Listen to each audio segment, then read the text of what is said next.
We took over the Guildhall as a cultural trust 2.5 years ago, and one of the main ambitions was to redevelop the Guildhall.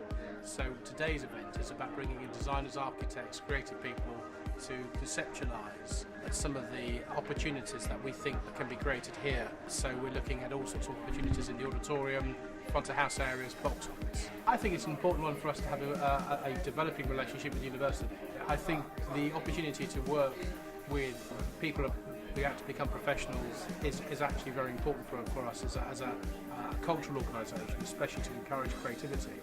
It's also important for us to start to develop ideas so that when we can put documents to potential architects, designers, structural engineers, we have something to put together.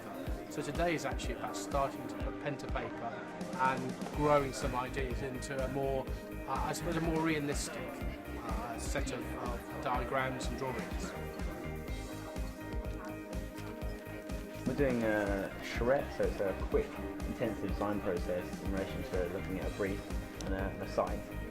So we're looking at the Guildhall interior spaces and trying to kind of recreate it as a kind of quite a cultural music hub and establish it as more of a sort of concert hall in the district.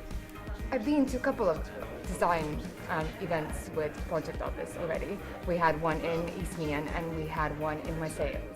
It's actually for fun, and I think like it's very intense as well, so you don't really imagine how much work you can produce in such a short period of time, and I think students work better when they're under the pressure.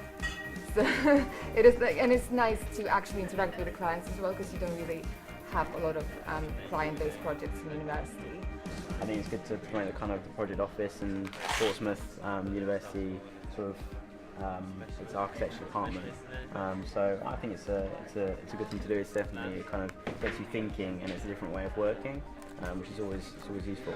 I think it's quite good for university as well, because they can actually promote our students, and maybe it's going to be easier for us to find a job afterwards. And I think it's sort of like as well making new relationships between like maybe community of Portsmouth and interacting with them with the help of the students. As a trustee of the Cultural Trust, I'm very interested in the future of the building, how to make it a success for the people of Portsmouth in the coming years.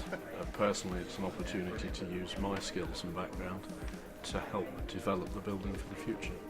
Today offers an opportunity to provide architecture students real experience of working with a client on a live project.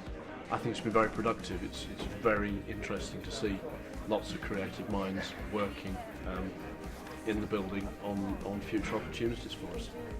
It's definitely intense, and it's definitely kind of there's pressure on it. But at the same time, it's a good intensity because it's kind of getting people drawing quickly, and yeah, it's good to meet kind of clients and have live projects. And that's the kind of one of the main things is the fact it's live projects and you're working with clients that you haven't really done before in education, certainly. Young people are naturally creative, and having young people actually work in a very creative environment for and with us is very much the essence of what we should be encouraging. So yeah, I think we would want to do an awful lot more of this kind of thing.